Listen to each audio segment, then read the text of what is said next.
우리나라 해방이 1945년에 되었습니다. 해방 이듬해인 1946년 6월 은율문화사에서 청목집이라고 하는 시집을 펴냈습니다. 이 시집에는 박목월, 박두진, 조지훈 세 사람의 시인이 시 39편이 실려 있습니다. 이때부터 이 세 시인을 바로 청목파 시인이라 이렇게 부르게 됐죠. 그 중에서 유명한 박목월 시인을 대표하는 시는 나그네라고 하는 시입니다. 이 시는 여러분들이 학교 다닐 때 국어 교과서에 접했던 시일 것입니다. 강나루 건너서 밀밭길을 구름에 달 가듯이 가는 나그네, 길은 외줄기 남도 300리 술 익은 마을마다 타는 저녁노을 구름에 달가듯이 가는 나그네. 많은 사람들이 이 시에처럼 나그네의 우리 인생을 나그네에 비유하곤 합니다. 우리가 잘 알고 있는 초대교회 교부인 아우구스티누스도 그의 신국론에서 그리스도인과 교회를 바로 도상의 존재, 즉 길 위의 존재이다 이렇게 표현하고 있습니다. 한마디로 아는 길 위를 걸어가는 바로 나그네라는 의미입니다. 아는 길, 어떤 길입니까? 바로 길이요 진리요라고 말씀하신 예수 그리스도를 걸어가는 나그네라는 의미입니다. 성경에서 이 나그네라고 하는 이 단어 직접적인 표현이 신구약을 합하여서 48에 기록되어 있습니다. 그리고 나그네와 같이 바로 비슷한 단어들이 더 많이 기록되어 있는 것을 볼 수 있습니다. 앞에서 말씀드린 이 박목월, 이 시는 장로님입니다. 이 장로님의 시 나그네에는요, 인생의 고단함이 그대로 진하게 묻어나고 있습니다. 이 시는 본래 가난한 우리 백성들이 바로 그 맹령이라고 하는, 즉 보릿고개, 이 보릿고개를 매년 겪게 되었던 그 일제 강점기를 바로 배경으로 하고 있는 시입니다. 일제는 1910년 바로 합방 후에 토지조사 사업을 통해서 토지를 탈취합니다. 그리고 농민들은 소작료를 내고 세금을 내고 각종 비용들을 내고 나면 초여름에는 보리가 날 때, 초여름이 되어서 바로 보리가 날 때까지 식량이 절대적으로 부족합니다. 그래서 풀뿌리와 나무 껍질로 연명해서 이때를 보릿고개다 이렇게 말합니다. 그런데 1930년 조사에 의하면 춘궁기에 초군 목피로 연명하던 농가 호수가 125만 3천호에 달하였고 전체 농가의 48%에 이르다 이렇게 통계가 나왔습니다. 그리고 가장 지역적으로 어려운 것이 어디냐? 바로 우리가 살고 있는 전라북도로 그 비율이 62%나 되었다는 통계입니다. 그만큼 우리가 김제평화라든지 군산 그 평화라든지 그런 데가 많이 있기 때문이죠. 이때 그 비참한 참상, 이것을 경성에서 발행했던 일본인 바로 종합잡지인 조선이라는 곳에서 1921년 3월호에 이렇게 보도되고 있습니다. 먹을래야 먹을 것이 없고 입을래야 입을 옷이 없는 방랑의 신세가 돼서 사냐나 노변에 쓰러져 친척과 친구들의 간호도 받지 못한 채 외로이 인생 행로의 종언을 구하는 자가 연년이 거수에 이르고 있다 이렇게 기록되어 있습니다. 한마디로 우리나라의 그 참상을 바로 일본인들까지도 다 알고 있었다는 것입니다. 왜냐하면 이것이 일본어 종합자진 조선이라는 곳에 이렇게 기록되어 있었기 때문입니다. 그런데 이 나그네라는 이 시, 박목월 장로님이 썼던 이 나그네라는 시에는 보리가 아닌 밀이 등장합니다. 왜냐하면 당시에는 밀 농사도 가을에 바로 시작하여 봄에 거두었기 때문입니다. 보리와 비슷했기 때문이에요. 이 보리가. 그런데 여러분 밀 수확 전에 이미 많은 농민들은 이미 굶주렸습니다. 굶주린 농민들은 처음 바로 거둔 밀로 술을 담가서 그동안에 배고팠던 허기진 배를 채웠습니다. 그래서 술 익은 마을들이 곳곳에 많아졌습니다. 바로 타는 저녁 노을, 이것은 바로 무슨 말이냐? 해가 지면 만들어낸 그 파란 저녁놀이기도 하지만 허기진 배를 바로 그 술로 채워지어서 얼굴이 밝게 달가오른 농부들의 얼굴을 뜻하기도 했다고 합니다. 그러니까 이 시 속에 있는 나그네는 바로 그런 마을들을 이렇게 여러분 바라보면서 농부들이 술에 취해 있고 바로 해가 밝게 타오르기도 하고 저녁노를 바라보면서도 이 나그네는 구름에 다가듯이 그냥 그 마을을 지나간다는 그 표현입니다.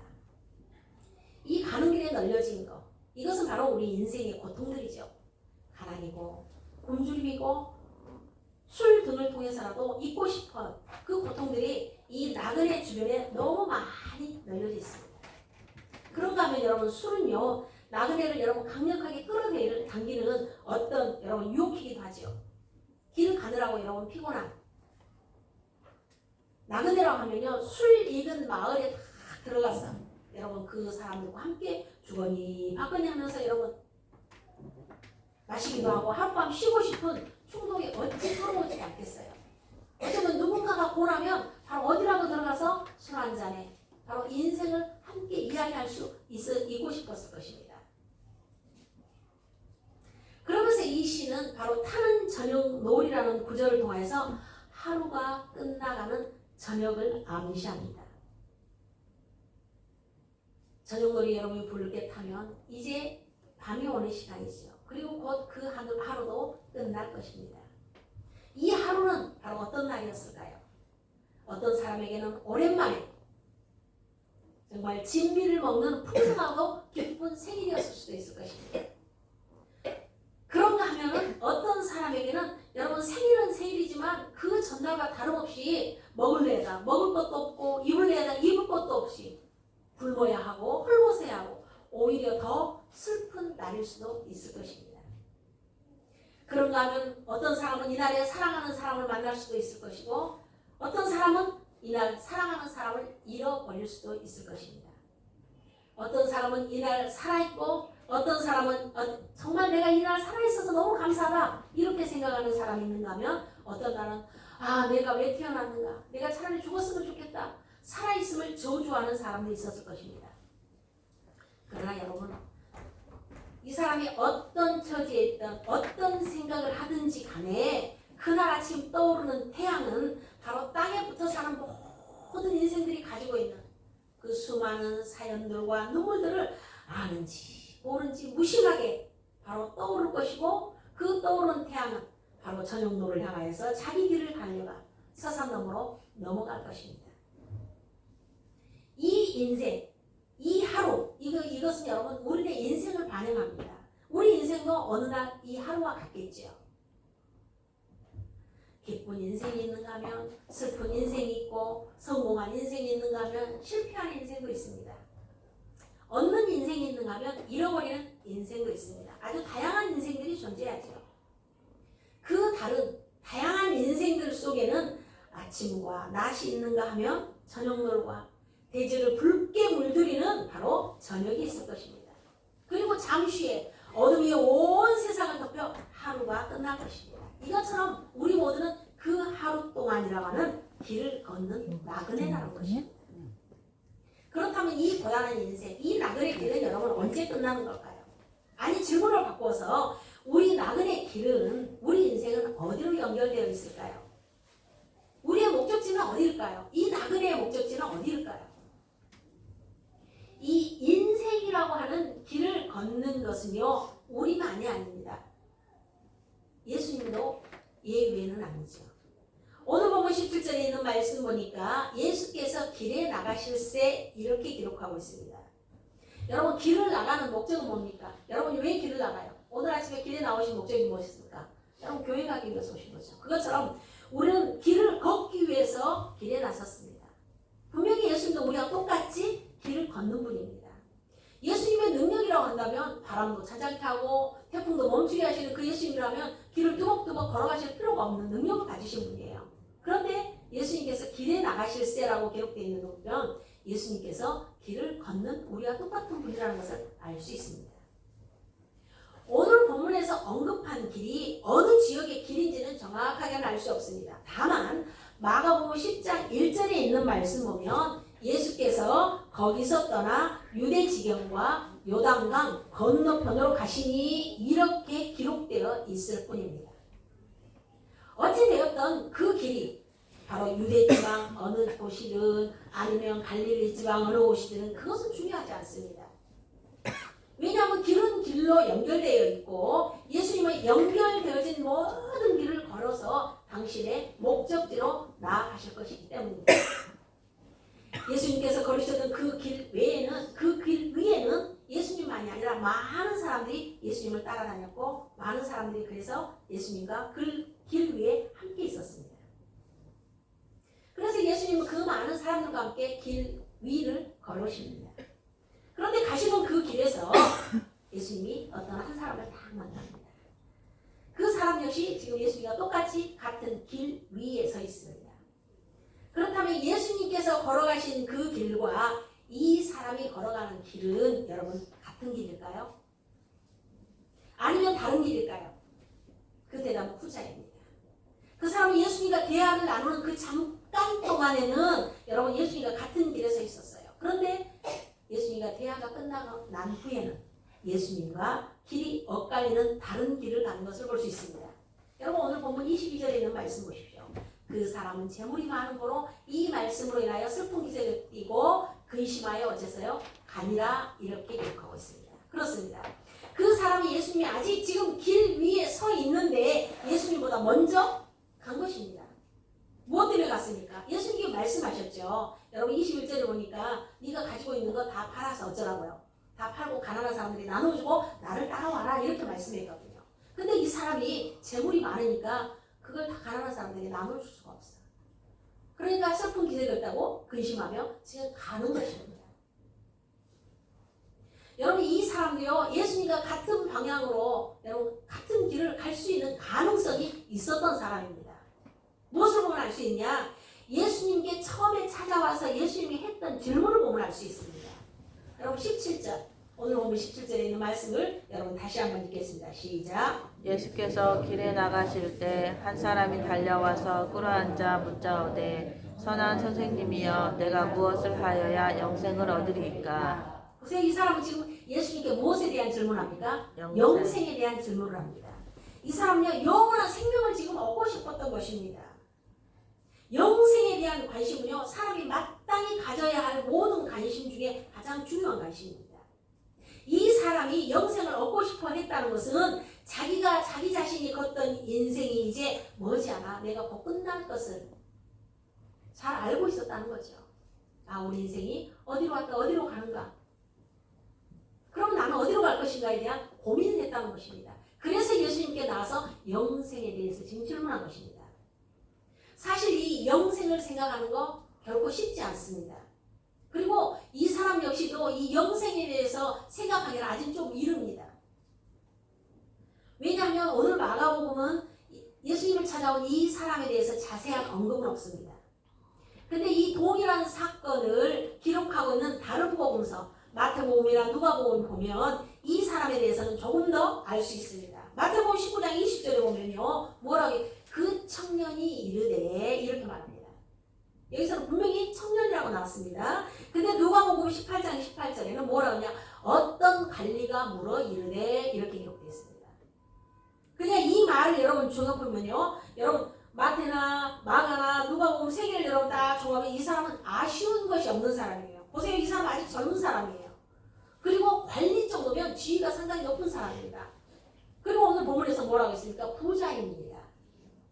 이 세상에 어쩌면 누릴 것을 다 누리면서 살 수 있는 여건을 다 갖추고 있는 사람이에요.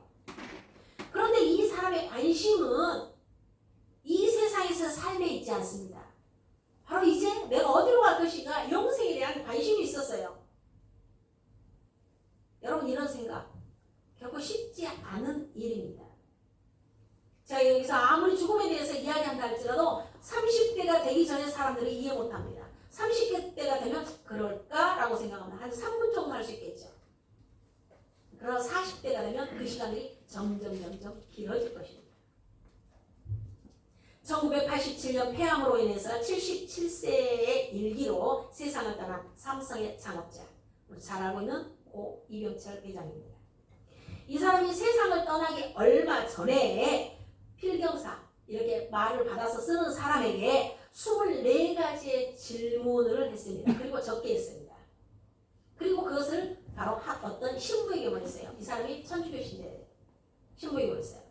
그 몇 가지를 보면요, 여러분 지금 저는 필경사가 썼던 글인데 몇 가지만 보면, 첫째로 신의 존재를 어떻게 증명할 수 있나? 두 번째, 신은 우주 만물의 창조자라는데 무엇으로 증명할 수 있는가? 이렇게 묻습니다. 그리고 이제 띄어서 제가 이제 필요한 것만, 종교적인 것만 말합니다. 7번째 보면, 예수는 우리의 죄를 대신 속죄하기 위해서 죽었다는데 우리의 죄란 무엇인가? 왜 우리로 하여금 죄를 짓게 내버려 두었는가? 여러분 이 질문 우리 모두 다 하고 있죠. 10번, 영혼이란 도대체 무엇인가? 14번, 인간이 죽은 후에 영혼은 죽지 않고 천국이나 지옥으로 간다는 것을 어떻게 믿을 수 있나? 여러분이 이 질문에 확실하게 대답할 수 있으시죠? 여러분 어디로 가시렵니까? 천국. 우리 모두는 어디 가실 거예요? 천국. 네. 24번째, 지구의 종말은 오는가? 이런 질문들입니다. 지금 죽음을 앞둔 상황에서 자기가 직접 글도 쓸 수 없는 그 연약한 가운데 이 고 이병철 회장은 비로소 인생의 근본적인 문제들을 생각하기 시작했던 것입니다. 그런데 불행하게도요, 이 사람은요, 이 질문의 답을 듣기도 전에 세상을 떠났습니다. 평생 기업과 돈을 위해서 살던 그가 인생 말년이 오기 전에, 이미 오래전에 어쩌면 마땅히 해야 할 질문, 자기가 종교가 있기 때문에 거기에서 고민하고 기도하고 이랬어야 되는데 그 시기가 너무 늦었던 것입니다. 그런데 오늘 본문에 등장하는 이 청년, 젊습니다. 그럼에도 불구하고 영생을 질문하였으니까 얼마나 대단한 사람입니까? 그는 지금 부자입니다. 청년입니다. 지위가 높습니다. 이렇게 건강하게 잘 살고 있음에도 불구하고 내 인생에 언젠가는 끝이 올 것이다 라고 생각을 했고, 결코 내 인생이 가는 그 길이 영원할 수 없기에 어떻게 하면 영생을 얻을 수 있을까라고 예수님께 물은 것입니다. 그러나 지금 우리 세상에는요, 이 영생에 대해서 여러분 아나 모르나 안다 할지라도 이것을 모르거나 애써 무시하면서 사는 사람들이 얼마나 많습니까? 그런데 적어도 오늘 본문에 등장하는 이 젊은이, 이 청년은요, 자기 인생에 저녁이 올 것이, 저녁놀이 언젠가는 올 것이라는 것을 분명하게 알고 있었던 사람입니다. 참으로 유감스러워. 근데 이렇게 훌륭한 생각을 가졌는데 유감스럽게도 이 사람은요, 영생에 대한 관심을 가졌음에도 불구하고 예수님과 같은 길을 걷지 아니하고 먼저 등을 돌려서 다른 길을 갑니다. 예수님과 같은 길을 갈 수 있는 가능성이 얼마든지 있었는데 불행하고도 그 길이 엇갈려서 비껴갑니다. 여러분 세상에는 숱하게 많은 사람들이 살고 있습니다. 그 많은 사람들을 여러분 둘로 간단히 오늘 말씀에 비추어서 구분한다면요, 예수님과 다른 길을 걸어서 다른 목적지로 가는 사람이 있는가 하면 다른 한 사람, 예수님과 함께 같은 길을 걸어서 같은 목적지로 도착하는 사람 두 개로 구분할 수 있습니다. 그렇다면 예수님께서 걸어가신 그 길은 어떤 길일까요? 우리가 마가복음을 조금만 더 깊이 읽어본다면 오늘 본문 이후로 예수님이 길에 대해서 자주 언급하신 것을 발견할 수 있습니다. 여러분 마가복음 1장에서 몇 장까지 기록되어 있을까요? 눈치 봐서 빨리 넘기세요. 10몇 장이요? 16장까지 기록되어 있습니다. 그런데 이 10장 이후에 보면요, 예수님이 길에 대해서 쭉 기록하고 있습니다. 10장 32절에 보면 예루살렘으로 올라가는 길에 예수께서 그들 앞에 서서 가시는데 이렇게 기록하고 있습니다. 예수님이 지금 어디를 향해서 갑니까? 예루살렘을 향해 갑니다. 그런데 또 10장 46절에 보면 그들이 여리고에 이르렀더니 이렇게 기록합니다. 예수님과 제자들이 예루살렘을 지나서 어디에 이르렀습니까? 여리고에 이르렀습니다. 갈릴리 지역의 예루살렘에 도착하려면 이 여리고를 꼭 경유해야 되기 때문에 여리고에 지났습니다. 여리고는 예루살렘에서 가장 가까운 도시 중에 하나이죠. 근데 이 여리고를 거쳐서 높은 길을 여러 시간을 걸쳐서 이제 예루살렘에 도착하게 됩니다. 보세요. 마가복음 11장 1절에 오면 그들이 예루살렘에 가까이 와서 감람산 벳바기와 베다니에 이르렀을 때에 이렇게 기록하고 있습니다. 드디어 예수님은 이제 여리고를 거치고 바로 감람산 벳바게와 베다니에 이르러서 예루살렘 가까운 곳에 이제 도착한 것입니다. 그리고서 마가복음 11장 11절에 보면요. 예수님께서 예루살렘에 이르러 성전에 들어가시니 이렇게 기록되어 있습니다. 드디어 예수님께서 이제 예루살렘 성전에 가셨습니다. 이렇게 이어나가는 예수님의 길은 어떤 길이냐? 두 가지를 말할 수 있습니다. 그 길은 첫째는 고난의 길입니다. 고난의 길이고 죽음의 길입니다. 우리가 마지막 결단 찬송할 때 이 길은 승리의 길, 이 길은 영광의 길 그렇게 합니다만 2절에서는 이 길은 고난의 길 이렇게 있는 거죠. 고난의 길입니다. 예수님께서 예루살렘에 가신 이유가 뭡니까? 그것은 우리의 죄를 대속하기 위해서 십자가를 지시려는 목적 때문이었죠. 예수님께서 죽기 위해서 길을 가신 것입니다. 이 길이 예루살렘에 들어왔고 예루살렘 성전에서부터 이제 겟세마네 동산으로 이어집니다. 그리고 겟세마네 동산에서 가야바 대제사장 집으로 가고 빌라도 총독의 관저로 이어집니다. 빌라도 총독은 나를 모르겠다 하고 헤롯 궁궐로 다시 보냅니다. 헤롯 궁궐에 가서 다시 헤롯이 빌라도 총독의 관집으로 이어집니다. 그리고서 거기에서 골고다 언덕으로 이르게 됩니다. 그런 후에 바로 이 골고다 언덕 위에 높이 세워진 십자가에 예수님께서 이르셨고 그 십자가에 죽으시고 그 위에 아리마다 사람 요셉의 무덤 위 속으로 이어집니다. 이 길이 여러분 고난의 길이기에 여러분 많은 사람들이 예수님과 같은 길을 걷는 것을 두려워했습니다. 지금 부자 청년이 자기가 가진 것이 많으로 근심하여 돌아간 것처럼 그 길이 고난의 길이기 때문에 여러분 예수님과 길 위에서 얼마나 많은 사람들이 서 있었습니까? 오죽해서 예수님께서 그 많은 사람을 피하기 위해서 배를 타고 여러분 멀찌감치 떨어지기도 한 것을 우리 성서에서 알고 있습니다. 이렇게 예수님과 함께 길 위에 서 있는 사람들이 많음에도 불구하고 정작 예수님과 함께 그 길을 걷는 사람들은 극히 적었습니다. 왜냐하면 그 길이 힘들고 어려운 길이었기 때문에 대부분의 사람들이 예수님과 길 위에 서 있다가 각자 자기의 집으로 다 돌아갔습니다. 그러나 이 길은 다른 이름으로 좀 전에 말씀드린 것처럼 영생의 길, 영광의 길입니다. 이 길은 영원한 생명으로 예수님이 가신 이 길은 바로 영원한 생명으로 연결되는 길입니다.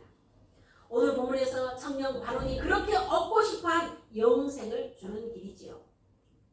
예수님의 길은 골고다의 길, 고난의 길, 고통의 길로 끝나지 않았습니다. 예수님이 죽으신 후에 사흘 만에 부활하셨고 예수님의 길은 바로 제자들이 숨어있던 그 다락방으로 향했습니다. 그리고 엠마오로 가는 두 제자에게 이어집니다. 그것도 불려가요 디베라 바닷가로 제자들을 찾아갑니다. 그리고 다시 감람산으로 이어집니다. 그리고 거기에서 제자들이 보는 가운데에 예수님께서는 영원한 생명의 나라로 승천하십니다. 예수님이 가신 그 나라, 이 세상의 나라와는 비교할 수 없을 정도로 생명이 충만한 생명의 나라입니다. 근심에서 돌아간 그 사람과는 달리 여러분 이 영생의 길을 예수님과 함께 걸어가는 사람들이 있었죠. 그 사람들 누구입니까? 제자들입니다. 오늘 본문에 등장한 부자 청년 간원이 다른 길로 간 후에도 제자들은 여전히 예수님과 함께 예루살렘까지 왔습니다. 예수님과 함께 여리고를 지났고 가파른 길을 여러 시간을 거쳐서 예루살렘에 이르렀고 그리고 최후의 만찬을 잡수신 후에 다락방에까지 그들은 예수님과 함께 있었습니다. 그리고 그날 밤에 겟세마네 동산까지도 함께 했습니다. 그런데 불행하게도 제자들과 함께 했던 것이 바로 거기까지입니다.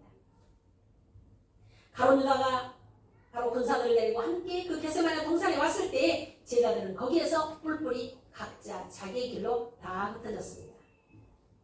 그런데 제자들이 다시 예수님과 함께 바로 그 길을 걷던 것. 그때는 언제입니까? 바로 부활하신 예수님께서 그들을 찾아오신 후에입니다. 부활하신 예수님을 본 제자들은 다시는 다른 길로 가지 않고 끝까지 예수님과 함께 갈 수 있는 힘을 얻은 것이죠. 그 힘을 어디에서 얻었습니까? 예수님께서 너희가 예루살렘을 떠나지 말고 바로 기도에 힘쓰라고 하는 그 다락방에서 성령이 충만하게 임한 후입니다. 사랑하는 여러분, 여러분은 지금까지 어떤 길을 향하여 걸어오셨습니까? 여러분이 지금까지 예수님과 함께 걸었다고 한다면 이보다 더 큰 축복은 없습니다. 그러나 서로 예수님과 반대되는 길을 걸었다 할지라도 여러분 오늘 이 시간 이제 지금부터라도 다시 길을 바꾸면 됩니다. 유턴하면 됩니다. 예수님에게 돌아오면 됩니다. 바울도요, 그의 이름이 사울일 때는요, 예수님을 믿는 사람들을 잡아 가두는 일, 핍박자의 길을 걸었던 사람이었습니다. 생명의 길이 아닌 패망의 길을 걸었고 고통의 길을 걸었고 죽음의 길을 걸었던 사람입니다. 그런데 이 사울이 다메섹에서 부활하신 예수님을 만나고 난 후로 사울이 바울로 변하였고 그날 이후로 예수님과 함께 걷는 사람이 되었음을 우리는 압니다. 그러면 여러분 우리 모두가 예수님과 함께 걸읍시다. 예수님과 같은 길을 걸읍시다. 예수님과 같은 목적지를 향하여 걷기를 원합니다. 예수님과 보조를 맞춰서 우리는 예수님과 같은 목적지를 걸어야 됩니다. 예수님 앞서지도 말고 뒤서지도 말고 우리 걸어갑시다. 사방을 둘러거리면서도 여러분 예수님의 십자가를 바라보면서 걸읍시다. 그 길이 때로는 좁을 것입니다. 그 길이 때로는 가파를 것입니다. 어쩌면 그 길이 여러분 극경사면이 있을 수도 있습니다. 그럼에도 불구하고 원망하거나 불평하지 말고 우리 걸읍시다. 어느 순간까지는 함께 가다가 여러분 갈라지지 말고 이 부자 청년처럼 근심해서 돌아가지 말고 어떤 상황이 온다 할지라도 끝까지 주님과 함께 가기를 주님의 이름으로 부탁드립니다. 겟세마네 동산도 넘고 골고다도 넘고 영원한 생명의 나라인 천국에 이르기까지 우리 예수님과 함께 걸어갑시다. 아멘. 앞에서 언급한 나그네라는 시에서 박목을 장로님은요, 이 나그네가 구름에 달 가듯이 간다고 이렇게 보냈습니다. 구름에 달 가듯이. 여러분 아무리 구름이 많이 끌려서 하늘이 그려도요, 여러분 달을 가로막을 수는 없듯이 믿음의 길, 사명의 길, 바로 영생의 길을 방해하는 것이 아무리 많다 할지라도 우리는 구름에 달 가듯이 꾸준히 주님의 십자가를 바라보며 나는 그 길을 가리라 라고 나가야 됩니다. 아무리 힘들어도 어려워도 예수님과 함께 꾸준히 가야 됩니다. 아니 우리가 가난해지고 병들고 연약하고 어떤 시험이 와도 어떤 일을 만나도 우리 주님과 함께 걸어가야 됩니다. 더구나 그 나그네 길은요, 좀 전에 말씀드린 것처럼 술 익은 마을들을 보면서도 그 마을로 여러분 우리는 들어가지 말아야 됩니다. 나그네가 여러분 길을 가다가 그 술 익은 마을에 거쳐서 여러분 떠나지 못하고 그 술에 취해 있다면 어떻게 되겠습니까? 그러게 나그네는 그 마을로 들어가지 않습니다. 왜냐하면 술에 취하면 그 길에 갈 수 없음을 알기 때문입니다. 이것처럼 우리도 우리가 걷는 길 좌우편에서 우리를 유혹하는 세상의 많은 술들이 우리를 미혹한다 할지라도 여러분 우리는 거기에 유혹당하지 말고 꾸준히 가야 됩니다. 아이고 잠시만 쉬면 어떨까? 딱 한 잔만 하면 어떨까라고 생각하다가 여러분 술 익는 마을로 접어드는 순간 우리는 예수님과 함께 걷는 길은 중단되고 말 것입니다. 사탄의 그 어떤 달콤한 유혹도 여러분 뿌리치고 성령께서 주시는 여러분 하늘의 기쁨과 평화라는 새술에 취해서 우리는 예수님과 함께 걸어가야 합니다. 제가 우리 교회 담임 목사로 이 강단에서 예배를 인도한 것이 2010년 8월 1일 첫째 주일이었습니다. 그러니까 만 9년을 채우고 이제 10년째 2개월로 접어들었습니다. 그동안 제 게으름과 어리석음으로 인해서 실수가 참 많았습니다. 제가 부임하지 않았다면 우리 교회가 조금 더 성숙된 교회가 되지 않았을까 이런 안타까움도 늘 마음속에 있습니다. 하지만 부족한 저를 위해서 기도해 주시고 염려해 주시고 함께해 주시는 우리 성도님들에게 뭐라 감사를 표현할 수 없습니다. 이제 10년 만에 장로의 임직식을 앞두고 많은 생각을 했습니다. 그러나 결론은 저는 이 말씀을 준비하면서 다시 한번 다짐했습니다. 언제인지는 알 수 없지만 이 길이 끝날 때까지 예수님과 함께 흔들림 없이 걸어갈 것이다. 이 영생을 걸어서 바로 천국에 이를 것이다 라는 결단을 했습니다. 여러분, 우리 모두 이 영생의 나라 천국에 우리 모두 함께 가기를 주님의 이름으로 축원합니다. 단 한 사람도 빠짐이 없고 우리 모두 같이 갑시다. 아울러 한동안 우리 교회 만났지만, 우리 교회 안에서 만났지만 지금은 이런저런 이유로 더 이상 우리 교회에 교인이 아닌 분들도 많이 있습니다. 그분들이 지금 어디 있든지 간에, 그분들이 어디에 살고 있는 간에 그 자리에서 예수님과 함께 생명의 길을 걷다가 나중에 우리가 천국에서 다 같이 만나기를 저는 간절히 기도했습니다. 부디 우리 나그네 길에 언제나 하나님의 인도하심과 하나님의 보호하심이 함께 하실 것을 믿고, 우리 상황에서 어떤 어려움이 온다 할지라도 우리 인생의 나그네 길에 목적과 분명하니 예수님과 함께 영생에 이르는 길에 갈 수 있도록 중간에 근심하여 돌아가는 부자 청년이 되지 않기를 주님의 이름으로 부탁드립니다. 우리와 함께 하신 하나님 감사합니다. 오늘 부자 청년을 통하여서 우리들이 귀한 것을 깨닫습니다. 하나님, 우리가 예수 그리스도를 믿는 목적이 무엇입니까? 우리가 이 땅에 사는 동안에 예수 그리스도로 인하여서 하늘의 천국을 바꾸며 살 것이고 우리에게 주시고자 약속한 영생을 얻기 위해서입니다. 우리 모든 성도들이 이 땅에 사는 동안 나그네와 같은 인생으로 살아간다 할지라도, 그리하여서 세상의 많은 것들이 유혹한다 할지라도 예수님과 함께 걸어갈 수 있도록 도우시기 원합니다. 부자 청년처럼 가진 것이 많아서 내려놓지 못해서 근심하여 돌아가는 성도들이 없게 하시고, 우리 모든 성도들이 마지막까지 주님이 부르시는 그 영원한 생명의 길에 갈 수 있도록 하나님 인도하여 주시옵소서. 예수님의 이름으로 기도드립니다. 아멘. 신앙 고백합니다. 나는 전능하신 아버지 하나님, 그의 창조주를 믿습니다. 나는 그의